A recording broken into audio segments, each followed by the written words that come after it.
Happy Friday. I wanted to show you guys this outside. Do you see that tinge?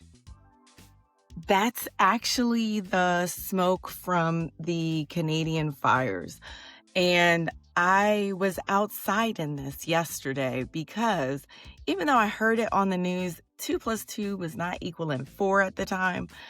I walked the dog, which is fine. I walked the dog and everything, but then I went out to a concert. My head started pounding immediately, pretty much. And not realizing, I told my husband, I was like, oh, my head is hurting. It's just so hot out here. And this morning, the weather person was saying how the air quality is so bad. And even though I am considered healthy, I don't have any lung issues. I don't have any kind of immune deficiency. It was still a lot for me. And today I just finished at the pool. People were still outside, and that with the kids. Like, I understand adults, like I saw somebody running, even on the news, somebody was running, but they had their kids out there. We just have to be more mindful because a lot of times the kids are having asthma attacks and stuff. And it's because we're not being mindful that even though they're healthy, they're not immunocompromised, but they're still little babies. So we just need to take care of them. But I just wanted to share because I just finished my Zumba class, which I had a it was an interesting week, but it was a good week. And I always forget, like, usually when we're going through stuff, the first thing we dump is our wellness routine because we're like, oh, well, it's just something extra. I'm doing fine now, so I'll be fine. I'll just skip this. I'll just skip that. And even though I was walking and working out not as intensely because I've had just a lot more client work, I realized today that I just missed it. Like, I literally was hugging one of my partners that I always see there. Actually, two of the ladies, and then my instructor, Marianne. I just love her. She's just so high energy and just makes me happy to dance with her. So I always forget to keep doing the things that are part of my wellness routine. Even when I think I can skip, I really can't because it like feeds my soul. So even though we're like still walking and still doing stuff, some things you just have to incorporate. Like when I am trying to find time in the morning, one of the things that I love to do is walk my daughter's dog because he's so frustrating, but he's still like my buddy. Because he always acts an ass at the end of the walk. Like, he'll just lay down. Or he'll just like find a stick and chew it and lay down. It all involves laying down and holding up what it is I need to do. So, but he like teaches me patience because it's like, I'm not going to be mad at him. He's just a little dumb puppy, you know? And he just looks at me. And then earlier this week, this last walk that we took, he made me so mad because he started biting my arm like a chew toy. And I was like, what the F is wrong with you, Vert? Like, I need you to stop this and we need to go. And one of my neighbors saw me and they were like, do you need help? I have a snack. And I was like, it was like I could have cried because I just needed help right then. And he helped me because his dog is a German Shepherd. And it was just like, I know that God has everything for a reason because I was about to have a meltdown. And it's like, he knew to send help at the right time. And for whatever reason, Lil Vert loves to listen to him. So he sat down. He was playing with Shami, his dog. And we just had a good time that morning. And it's like, I like to walk in the morning and I like to walk him because if I don't walk him, it's going to be a bad morning for him because he has a lot of energy. So even with his walk, he's still like getting into stuff, harassing the older dog, my older little dog, Foxy. So it's like, I have to take him for a walk. I need to walk because I need to get some energy out. So that's part of my wellness routine. And journaling. Sometimes I'll try to skip that to like make up time. But I noticed if I don't do that, my days are back to back. I don't take time to process. And it's just not helpful. And then another thing is connecting with family. I recently talked about how I had a conversation with my sister and how it helped me process things, it helped her process things. But just making, she's also not the person who's gonna drain me. And I hope I'm not draining her. But just connecting with someone that actually helps you. And so that's something that I realized I really needed to connect with. And I have a new friend. And I love this lady because every time I talk to her or we're in the same space, and I just love her. Like, she's just such a good light. And I was like, you know what? You're going to be my friend because of that. So we started talking. We did a podcast together. So you know who I'm talking about. If you know, you know. And I told her, like, she had reached out to me, and that's how God works. She reached out to me and I said, oh my God, something just happened to me. So we talked, and it was like, we both had such a good laugh that it just was like, the Lord knows what you need when you need it. Even though I had a great week, I celebrated my birthday. I got to do the things I wanted to do. I even took a day off to do it. But I think we need to make sure that even when we're having good times, we're still doing the things. And even when we're having bad times, we're still doing the things that help us to feel better. Because that's part of our resilience. That's part of us making sure it's enough flex and bend. Like, I realize now that, you know, it's easy for me to be like, oh, you need to take time to do this because I'm 49. I've had a lot of years of not doing stuff and realizing the effects of that. Now it's like, I know that I can have some grace and cancel and not be so rigid. Like in my 30s, I just remember like, oh, I got to work out. Got to eat this. I got to eat that. I got to make sure that I'm doing this, and this, going to church. And that was a very rigid schedule that I can't keep it up anymore. I can't hold it all and the other stuff that I'm doing. And I was doing that with kids and a husband. I don't even know how I survived my 30s, but I did. I survived all of that. All that to say, like now, a lot of my thing is rest because I think I did go so hard in my 30s. But speaking of 30s, I listened to the Keke Palmer and Jennifer Lewis podcast, and then I'm gonna wrap this up. And they really, Jennifer Lewis just has her energy. Keke has a lot of energy, and them together, y'all need to check out that podcast. They're talking about,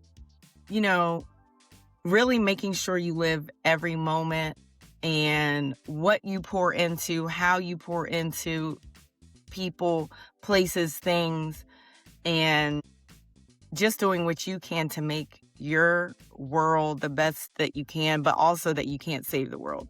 Because for a good amount of my 20s and 30s, it was about saving the world. I needed to make the world a better place. And you just can't. You just can't. Because people are going to want to be messed up. You're going to try your best to show up in spaces, and it's still not going to be enough. And Keke had said that. But one of my favorite takeaways is I may only have 30 summers left. And if I only have 30, I may have less, but I also may have more. But I don't know. So I need to lean all the way in. Jennifer Lewis was talking about how she may only have 30 summers and she's not willing to waste time on people, on things that don't want to be better, don't want to do better, and that she's going to make sure she has the best summers. And it touched me so much that I remember I had told my son I was putting on a bathing suit that I had just bought with Dominique when we went to Target. And I was like, oh, I'm not going to wear this bathing suit today. I'm not going to wear it. I don't look right. I don't feel right. I've literally maybe gained 5 or 10 pounds from stress of trying to handle all the things that I'm trying to handle. I'm laughing at myself about this bathing suit because I remember Jennifer Lewis saying, what the F? I may only have 30 summers left, and I'm not gonna F around and mess around with y'all. And I was just like, so I'm laughing about it, and Michael's like, "What are you laughing about?" And I'm like, "I'm laughing at myself because I was about to not pick out the bathing suit that I had taken so much care to, like, get a few more bathing suits because that's what I do in the summer. I like to spend my summer by the pool, by the beach, especially Myrtle Beach. So I was like, I'm wearing this bathing suit. And I was like laughing at myself in the mirror. I was like, girl, you're wearing this bathing suit, whether it fits or not. You loved it. You love it now. I love the blue and white because blue is my color. And I love that it was a nautical, all of that. So I wear the bathing suit and I had a time at the pool. And I just was like, you know what? I need to stop messing around. Like, I may only have 30 summers. And if I think back, last summer was not a good summer. I was grieving a lot. I grieved that I was not thrown into perimenopause, but I just started like that transition, which was a lot for me. Never had a stomach in my whole life. Now I got like a little Teletubby. And even I was trying to work out, I was taking hormone, I was doing this, I was taking antidepressants. And I remember my friend Delana saying, you don't have to take all that. Going through perimenopause is not this crisis. The crisis is you need to know what to expect and how to navigate it and do the natural things so that you could be sustainable. And at first I was like, I can't do this. Like I felt crazy. I felt frazzled. I felt like I was going to punch my family in the face. So yes, the antidepressants and all of those things that I tried work, even tried testosterone, did not work for the dosage I was taking. Um, but what I realize now, I'm not on any of those things.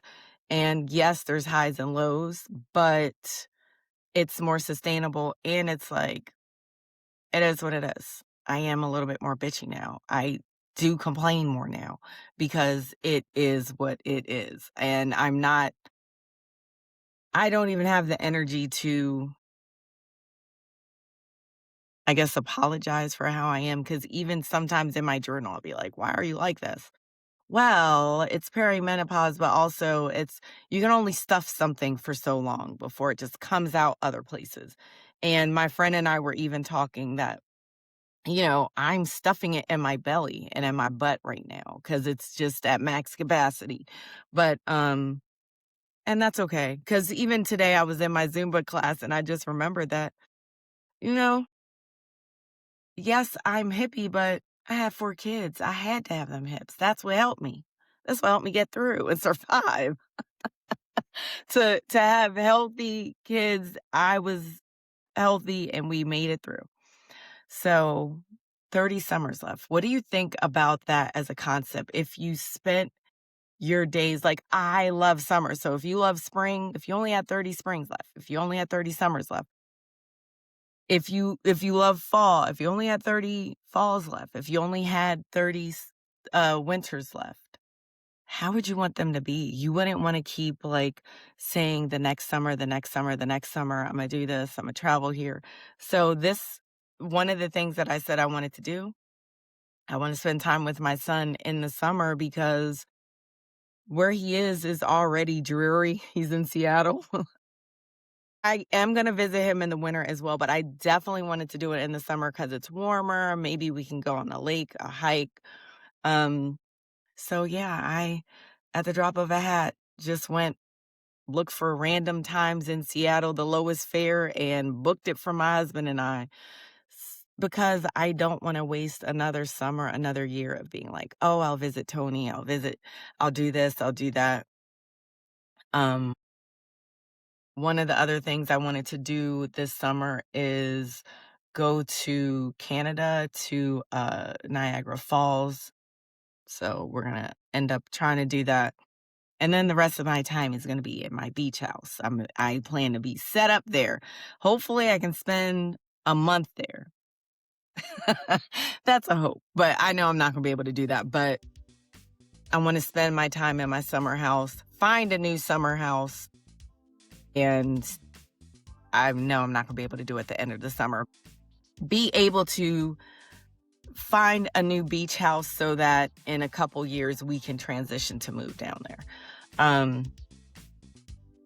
Yeah, so what do you think about 30 summers? What are you gonna do with this summer?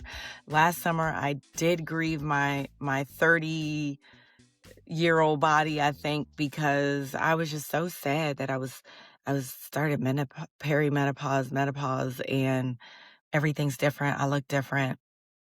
But now it's like, hmm, it is what it is. It's gonna be better because I know how to navigate it better.